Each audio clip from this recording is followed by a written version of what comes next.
Time travel यानी समय यात्रा एक ऐसा कॉन्सेप्ट जिसे आज तक हमने केवल फिल्मों में ही देखा है, लेकिन आज हम आपको एक ऐसी ही घटना के बारे में बताएंगे जहां टाइम ट्रेवल का ये कॉन्सेप्ट सच होता सा लगता है। ये कहानी है एक ऐसे रहस्यमयी प्लेन की जो बीच हवा से अचानक गायब हो गया था और जब वो वापस मिला तो 35 साल बीत चुके थे। दरअसल ये घटना 4 सितंबर 1954 को सैंटियागो एयरलाइन की फ्लाइट EWA 513 के साथ घटी थी। ये घटना इतनी डरावनी और रहस्यमयी थी कि इस घटना को दुनिया के सामने आने से पूरी तरह रोका गया, लेकिन बावजूद इसके ये खबर आग की तरह पूरी दुनिया में फैल गई। 4 सितंबर 1954 को सैंटियागो एयरलाइन की फ्लाइट EWA 513 ने वेस्ट जर्मनी के एक एयरपोर्ट से 52 लोगों के साथ पोर्टो एलेग्रे ब्राजील के लिए उड़ान भरी। शुरू में सब कुछ सही जा रहा था, लेकिन कुछ ही घंटों बाद फ्लाइट का कांटेक्ट कंट्रोल रूम से टूट गया। कंट्रोल रूम से कोई भी व्यक्ति ना तो पायलट से संपर्क में था और ना ही कोई पायलट किसी को संपर्क कर पाने में सफल हो रहे थे। कंट्रोल स्टेशन ने फ्लाइट के पायलट से भी संपर्क करने की पूरी कोशिश की, लेकिन कुछ भी हाथ नहीं लगा। काफी प्रयासों और सर्च ऑपरेशन के बाद सबने यही सोचकर उम्मीद छोड़ दी कि इस फ्लाइट को शायद नीला आसमान निगल गया है। यात्रियों के परिजन और अन्य लोगों ने भी मान लिया कि अब उन्होंने इन यात्रियों और EWA 513 को हमेशा के लिए खो दिया है और वे कभी भी वापस नहीं आएंगे। इस घटना का सैंटियागो एयरलाइन पर इतना बुरा असर पड़ा कि कुछ दिनों बाद ही सैंटियागो एयरलाइन को हमेशा के लिए बंद कर दिया गया। लेकिन फ्लाइट और यात्रियों की खोज फिर भी जारी रखी गई, लेकिन किसी को भी इससे जुड़ी कोई भी खबर नहीं मिली। लगभग 35 साल ऐसे ही बीत गए। अब तो लोग इस घटना को भूलने भी लगे थे, लेकिन 12 अक्टूबर 1989 की सुबह एक ऐसी घटना घटी जिसने सभी को चौंका दिया। इस दिन की सुबह पोर्टो एलेग्रे एयरपोर्ट के रडार में एक अननोन प्लेन दिखाई दिया जो तेजी से पोर्टो एलेग्रे एयरपोर्ट के रनवे की तरफ बढ़ता जा रहा था। जब एयरपोर्ट के ट्रैफिक कंट्रोल रूम तक ये खबर पहुंची तो सभी ने अपना ध्यान इस प्लेन पर केंद्रित किया, लेकिन जैसे ही ये प्लेन नजदीक आया तो सब एकदम हैरान और परेशान हो गए, क्योंकि उन्होंने प्लेन पर सैंटियागो एयरलाइन लिखा हुआ पढ़ा था। लेकिन अब तक तो सैंटियागो एयरलाइन को बंद हुए 35 साल बीत चुके थे, तो ये फ्लाइट बिना किसी चेतावनी के कैसे आ सकती थी और अब तक कहाँ थी। सभी लोग इसी बारे में सोचकर घबरा रहे थे और थोड़ा डर भी रहे थे। कंट्रोल रूम के लोगों ने फ्लाइट के पायलट से संपर्क करने की कोशिश भी की, लेकिन उन्हें कोई जवाब नहीं मिला। ये घटना जितनी उत्सुकता पैदा करने वाली थी उतनी ही डराने वाली भी थी, लेकिन अभी कंट्रोल रूम के लोगों को इस बात का बिल्कुल भी एहसास नहीं था कि अभी ये घटना और भी डरावना रूप लेने वाली है, जिससे उनके होश उड़ने वाले हैं।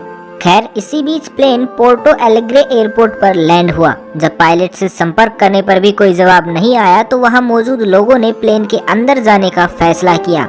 जैसे तैसे वहां के लोगों ने प्लेन का दरवाजा खोला, लेकिन वो अंदर जाने के नाम से डरे हुए थे। लेकिन मन में एक जिज्ञासा भी थी कि आखिर प्लेन के अंदर चल क्या रहा है। हिम्मत करके जैसे ही लोग अंदर गए तो प्लेन का मंजर देखकर सभी हैरान हो गए। प्लेन में जितने भी यात्री थे सभी कंकाल में तब्दील हो चुके थे, लेकिन सभी कंकाल अभी भी उसी हालात में थे जिस हालात में वो फ्लाइट 35 साल पहले अपनी उड़ान के कुछ ही घंटों बाद गायब हुई थी।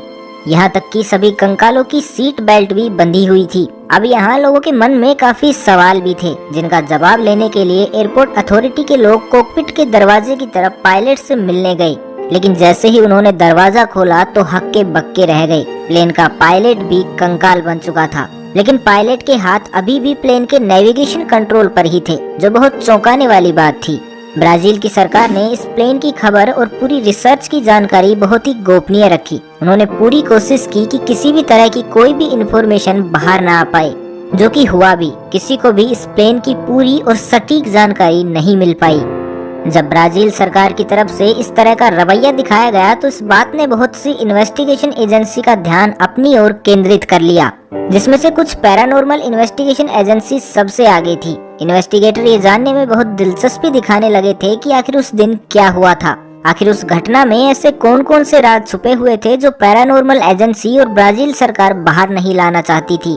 उस समय एक काफी मशहूर पैरानॉर्मल इन्वेस्टिगेटर और साइंटिस्ट हुआ करते थे, जिनका नाम डॉक्टर कोल से अट्टेले हुआ करता था।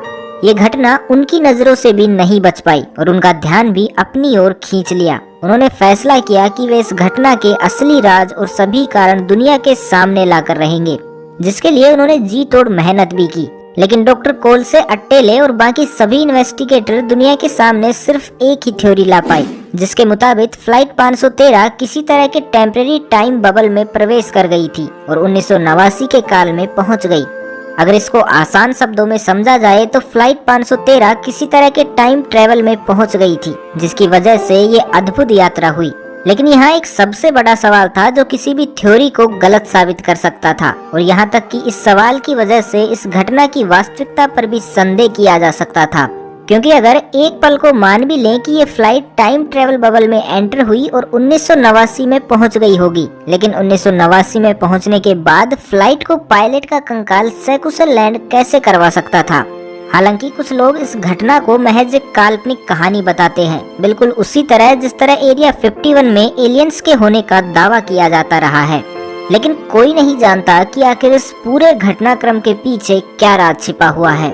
तो आपको इस घटना के बारे में क्या लगता है? अपनी राय कमेंट बॉक्स में जरूर दीजिएगा।